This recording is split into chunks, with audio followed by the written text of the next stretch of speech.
Brew Crew, what's happening? It's your boy Mikey B, and welcome back to another episode of Brew Music Monday. Brew Crew, we are in episode 5 of season 4 of Brew Music Monday, and I just cannot be more excited about this. Thanks for everybody listening in on the podcast.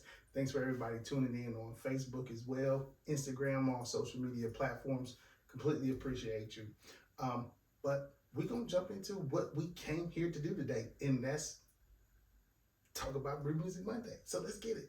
All right, Brew Crew, for my topics. So, start off with my topic. So first topic of today is, I saw on Twitter last week, and honestly quite often, that Jim Jones rated Pusha T like he's not top 50 rappers.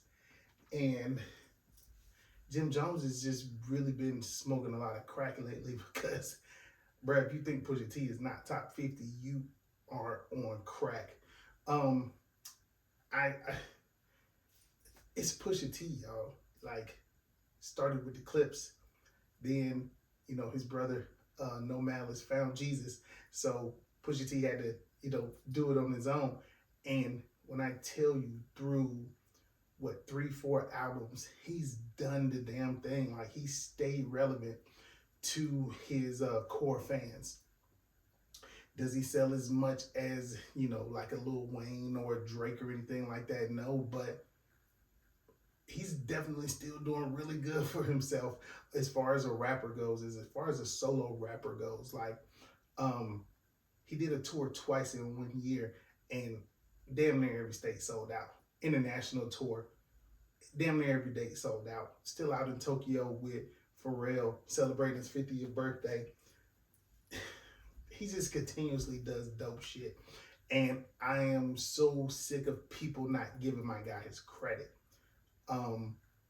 It's okay. You don't have to.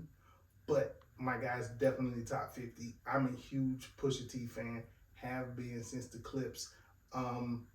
I just really don't see how people can say that he's not top 50. He's been doing the damn thing.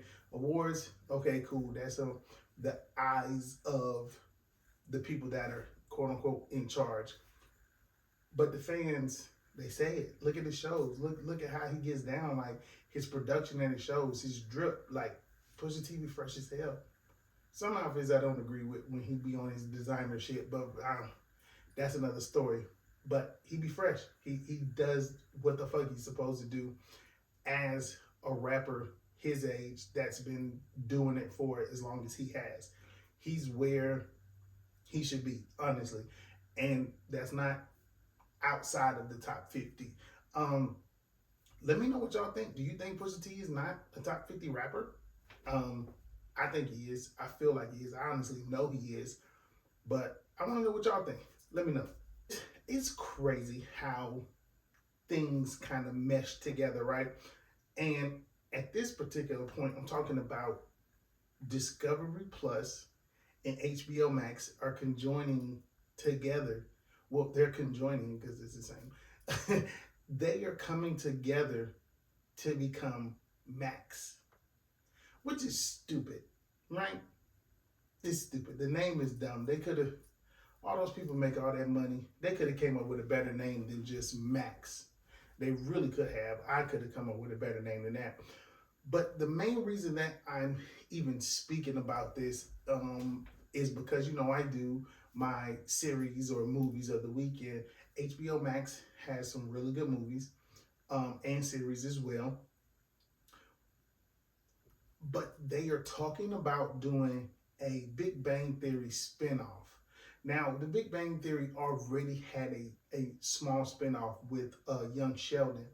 And for those of y'all don't know, I'm gonna back up real quick. For those of y'all don't know, Big Bang Theory is my favorite TV show of all time. Like, there's nothing that you could tell me about the Big Bang Theory that A, I don't know, B, I haven't heard of, or C, like, you can't talk shit about that show. Like, one of the longest running shows, 14 seasons. Like, it's just, you don't get better than that. right? Shout out to Chuck Lorre and Bill Prady, man. They goddamn did the damn thing when they created the Big Bang Theory, and now I think it's a Chuck Lorre that is gonna do another spinoff of the Big Bang Theory. I'm indifferent about it, you know, because I absolutely love the Big Bang Theory, everything that they stood for, the characters, and just the development that the characters went through. I don't know what it's going to be about. So that's why I'm kind of like, why?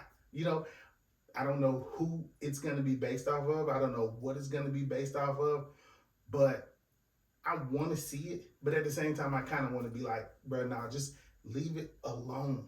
Like, so many people are fucking with classics these days. Like, they're coming out with a spinoff of the damn House Party, which was a bust. That shit was terrible, right? They're doing a spinoff of 90s TV sitcoms, and just stop it, please, man. Like, it's so many new ideas and so many great actors. The only spinoff that I'm like really fucking with right now is the French Prince of Bel Air, and it's just called Bel Air. That's the only spinoff that I'm fucking with right now. Like, outside of that, these other spinoffs, and I'm not fucking with it. I don't like it, you know. And a lot of people be like, "Oh, well, Mikey B, who are you?" Like, I am a consumer, right? I watch these things. I talk about these things. I have a platform, and regardless of how many people listen to me. They listen to what I'm saying, and they value my opinion. I've been told plenty of times.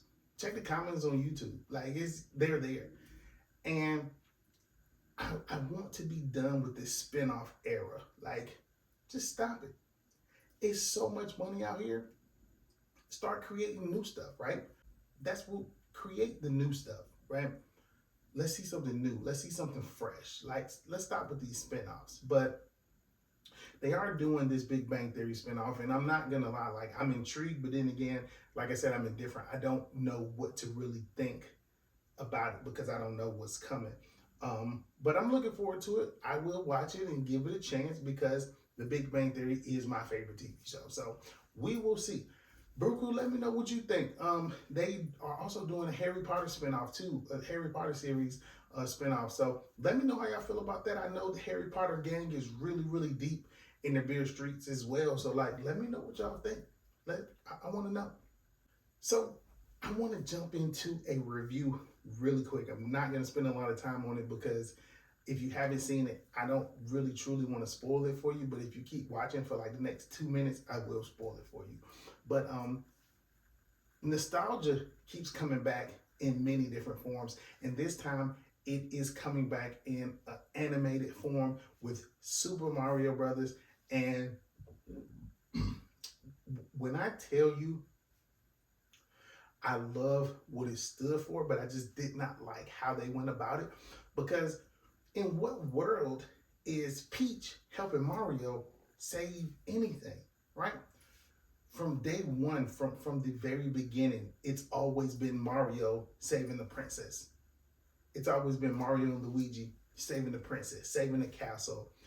Why in this show did they feel the need to make Mario be like this chump and this wimp? And then they stole his King Koopa stole his brother. I mean, Bowser. Shit, I'm tripping. Bowser stole his brother, and, like, you know, he has to partner with Peach and then go through Donkey Kong to get this army so they can try to defeat Bowser to get his brother back. Like, what game did I miss? Like, which part of the game did I miss when this came about? Because it was like, why on earth is it going like this? Like, Peach is teaching Mario how to fucking run through the game simulator. Bro, that's not how that shit get down. Like, why is it happening like this? I don't get it. But nevertheless, it happened. And the movie, yes, was good. I enjoyed it. I did not enjoy how they rolled it out, though, as far as like Peach helping Mario and being this big time, whatever the hell you want to call her. That's not how it goes. But I get it. We live in a culture nowadays where there has to be some type of women empowerment somewhere in everything that we're doing.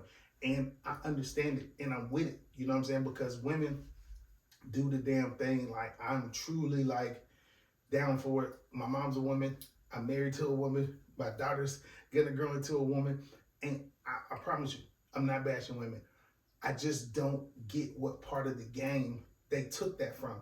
Or did they just completely say, fuck it, we're gonna use all the characters, but we're just going to use a completely new plot. And I think that's what they did. But I still give it an 8 out of 10 as far as rating goes. It is great. It's funny. The action is there. When they got them going Rainbow Road, I was like just taken back because Mario Kart N64 is like, bro, come on, you do not get any better than that. Like, you truly don't, as far as nostalgia goes, for me. And I just remember when Mario 64 dropped, Mario on the fucking Nintendo dropped. Like, I know, I remember all of these things very vividly, and it was just so surreal for me. But Super Mario Bros., that's my review. I had to talk about it. Super dope. Check it out. 8 out of 10 from your boy Mikey B. Now, one thing that I did want to talk about, I heard on the radio, these kids in these phones, right?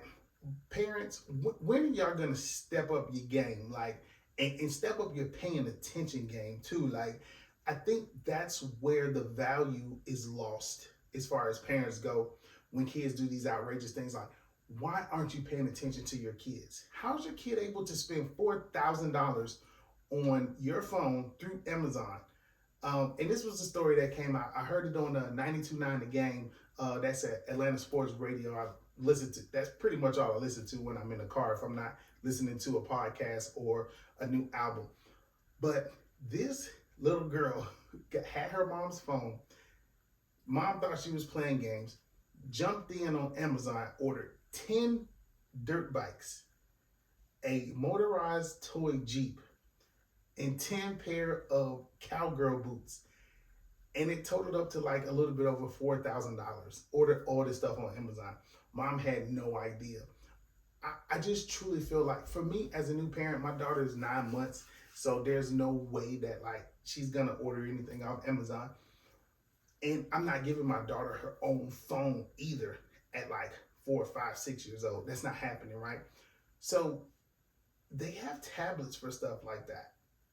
You know, you can give them a tablet to where they can just strictly watch kids YouTube, which still isn't safe. We'll talk about that in another episode. But where they can watch kids YouTube, or they can watch, they can play the games that you already preloaded on the tablet, and you don't have to give them your phone to use and they can utilize your personal stuff. Like, this is not the first time where kids have ordered an astronomical amount of items off Amazon or from anywhere on their parents' phones. Like, why aren't you learning from the mistakes that other parents have made?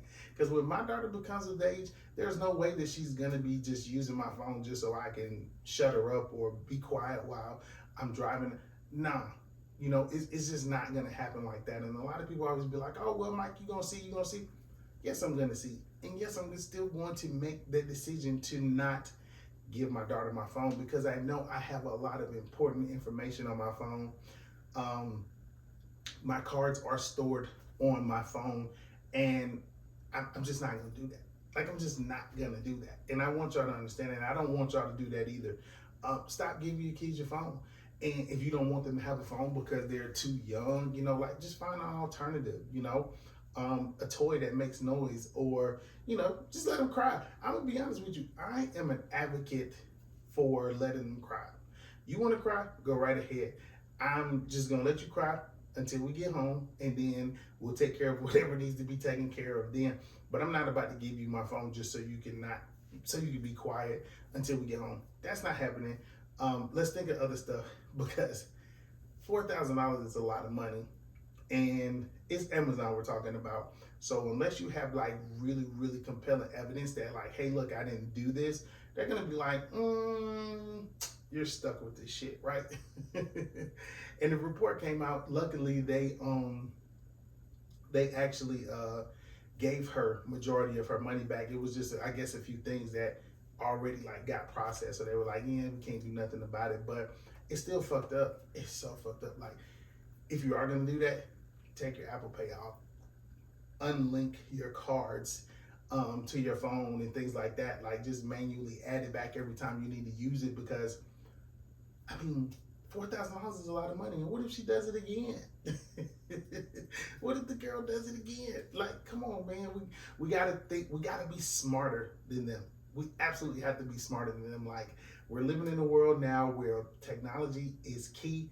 You either gonna get with it or you're gonna get lost. Please do not be one of those lost parents. All right, I'm not gonna be. I'm gonna make sure my wife's not. Y'all do not be those lost parents either. Brew Crew, this shout out goes to y'all. I have officially hit 3,000 followers on Instagram. I think, like, total throughout all social media platforms, I'm probably right at like 4,500. But this is to y'all. 3,000 followers on Instagram is absolutely awesome. I am super excited about this. Like, it took me a while. Like, I'm in year 4 and I just hit 3,000 followers. And this is like just super organic, strictly beer content, like nothing else extra. Like, I'm not doing anything else outside of beer, and y'all are really fucking with me, and I completely appreciate it. Shout out to 3,000 followers, man. Like, we here. I am super excited about this. I mean, here's to the next 3,000. Here's to the next 10,000. You know, one of my goals for Part of Your Two Brew Crew is to become the number one craft beer media personality out here. You know, like, I want to be number one. I want everybody to be like, oh, if Mikey B had it or if Mikey B said it, I'm gonna do it. That's what I want. That's my goal for Part of Your Two Brew Crew. And with y'all's help, with y'all support, with y'all love, likes, comments, retweets, reposts, all of the above, I can get there. So let me know what I need to do. Whatever I need to step up, let me know. Whatever I need to change, let me know. Because I'm doing this for you all and for the next beer person that's about to turn 21 and just getting introduced to their first craft beer. Like, I am doing it for those people, and even the OGs that's been drinking craft beer for 20 plus years. Like, I want to learn from y'all, and I want to be able to regurgitate that in terms where everybody can understand, right? So here's the 3,000 followers. Thank y'all so much, Brew Crew. From the bottom of my heart, I truly appreciate it. I really, really do. When I started this, I did not think that 3,000 followers would be something that I'd be talking about, but we're here.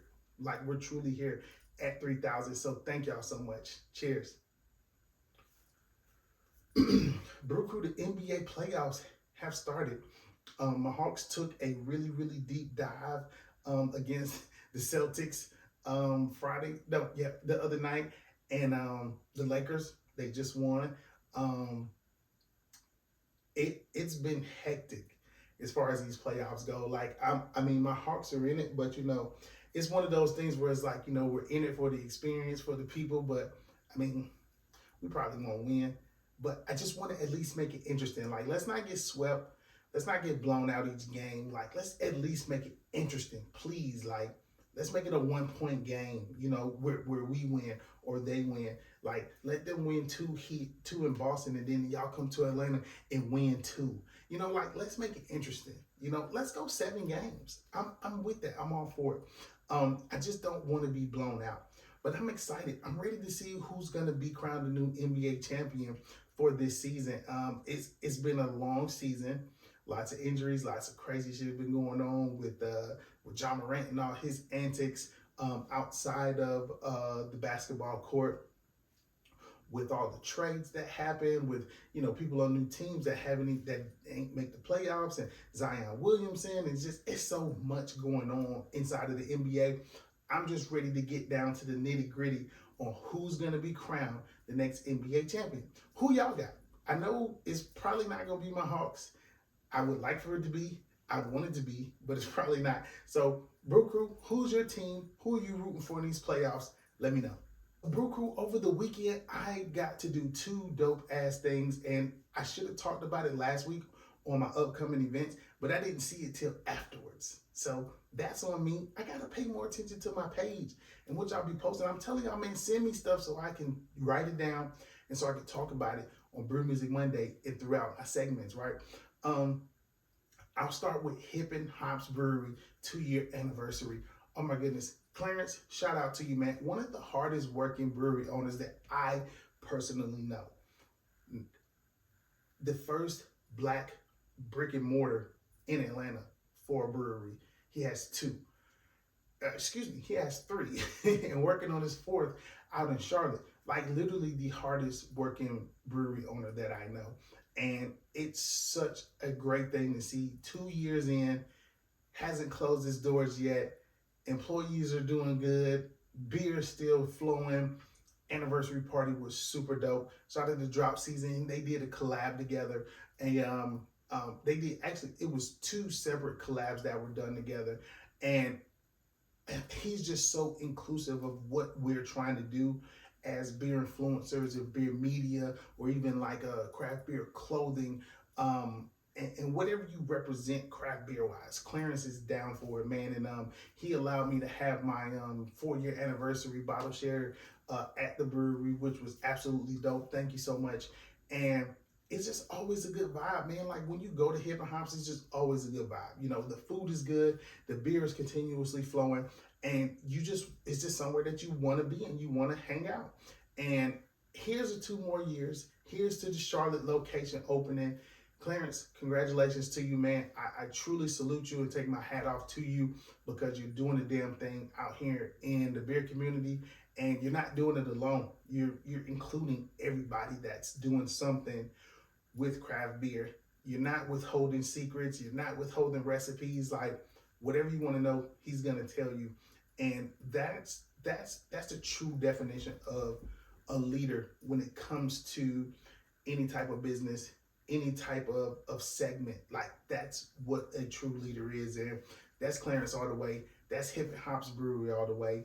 Congratulations on 2 years. I'm so glad I was able to pull up, have a few, man, kick it, laugh, and take some pics. And I cannot wait to see y'all next year for year 3. And of course, way before then, because we're going to do some dope shit together. So don't even worry about it. And then I also went to the Little Beer Fest. It was out in Duluth, put on by Good Word Brewing. And let me tell you, this is a lager festival, right? And I don't think any beer out there was like over 6%, maybe 6, maybe 7 at the most, maybe. But this Little Beer Fest is strictly for people that hone in on lagers, pilsners, Czech pilsners, dark lagers, dark pilsners, which there's not a dark pilsner, excuse me. And those different styles, like right in that realm, this beer festival was for y'all. And I hope y'all didn't miss it. If you wanted to be there, you had to be there, because it's one of those things where, man, I probably had like 15 or 16 samples of beers from around the United States that the breweries were there, and I was good. You know, it wasn't those heavy stouts, it wasn't those fruited sours, and it wasn't those double and triple IPAs that can get up to like 13%. It was literally those easy drinking beers, light, crisp, airy, some barrel aged, some dark, and that's what we need sometimes. I love that beer festival. And it's my first year going. This is their 3rd year doing it, but this is my first year going. And absolutely phenomenal, man. Shout out to the people at Good Word. Like, y'all really did the damn thing with this Little Beer Festival. And be on the lookout for some snippets from there. I was there for probably about 3 hours and just had a great time, man. Shout out to everybody that I saw. I love running into people that follow me and was like, oh, hey, you're Mikey B from Party of Two Brew Crew. I love your content. Keep doing what you're doing. Shit like that really excites me, man, because I truly be on here feeling like I'm talking to myself and ain't nobody watching. But I see y'all are watching. Keep it up and let me know how I can excel. I've said it before. I'm going to keep saying it. Let me know how I can excel and progress to provide better content for y'all, because without y'all, I'm just literally sitting here talking to myself, right? But shout out to Good Word. Shout out to the city of Duluth. Y'all put on a great beer festival. this past Saturday. All right, Brew Crew, we're going to jump into my series for the week. Now, although this series comes on FX, you can also watch it on Hulu. So let's just say this is my Hulu series for the week, and it is Snowfall. We're on season 4, the last season. One more episode left coming out this Wednesday. And when I tell y'all, this has been such a progressively good show.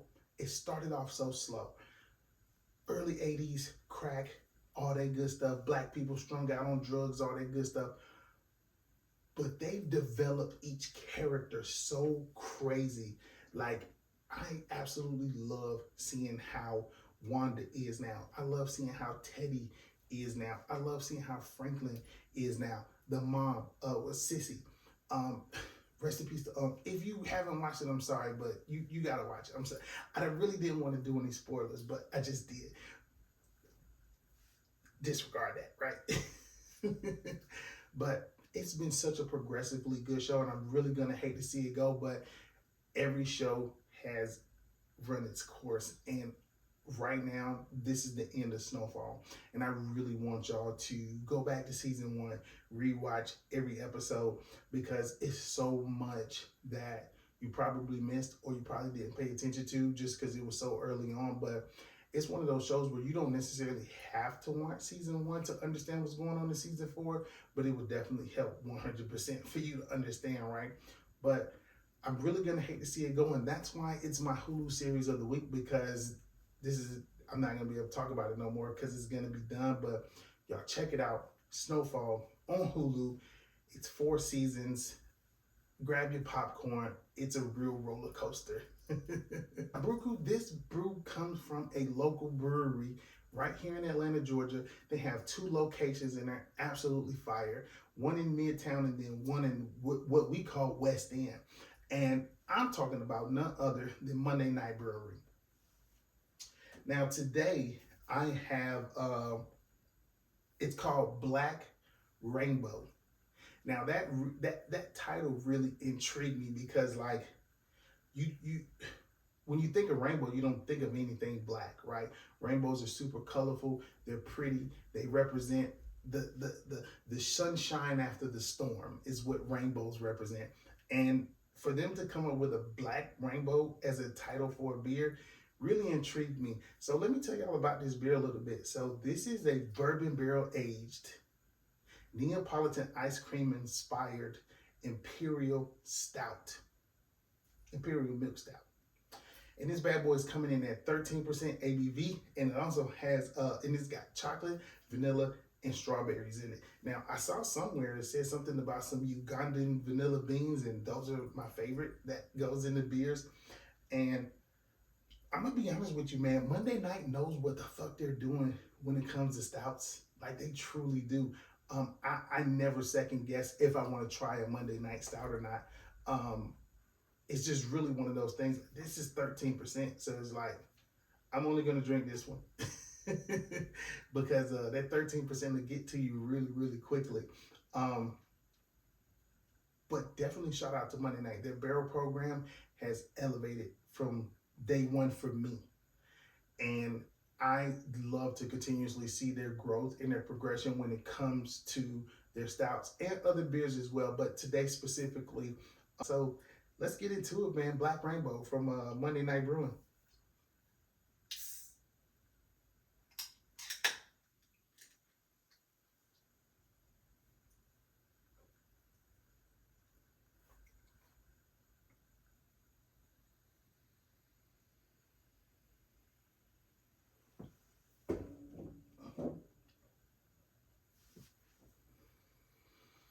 Ooh, I get that bourbon aroma on this bad boy. Like, that's really what's coming through on that aroma.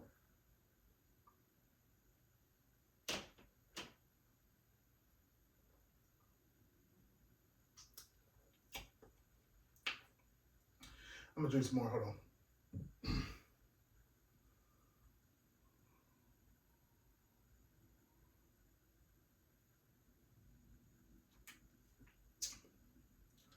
Listen, like I told y'all, Monday Night continuously progresses when it comes to their styles. This it's so hard for me to understand how this is done, right? Because I'm getting everything. I get that coffee, I get that chocolate. Oh, excuse me. I get that chocolate, I get that coffee, I get that bourbon from the barrel, I get that wood from the barrel as well, all throughout the entire sip. That vanilla, all throughout the entire sip. Very, very subtle hints of strawberry on the back end. More vanilla on the back end too, as I'm continuously tasting. Ooh, wait, that wood from the barrel, it's so potent. And it's boozy too. Yes, it is boozy. That 13% is not very well hidden, but it blends in so well. You're not sitting here like, 13%, I can taste all of it. No, it's not like that. Even more vanilla on the back end, more hints of that strawberry. Like just me talking and like just letting my breath flow out as the flavors are flowing in. This is phenomenal. This should be in a bottle. I'm not even gonna lie. And it's just for aesthetics. Like that's the only reason I say it should be in a bottle. Just strictly for aesthetics. That's it. It's nothing else that's gonna do it differently. Strictly for aesthetics. This is bomb.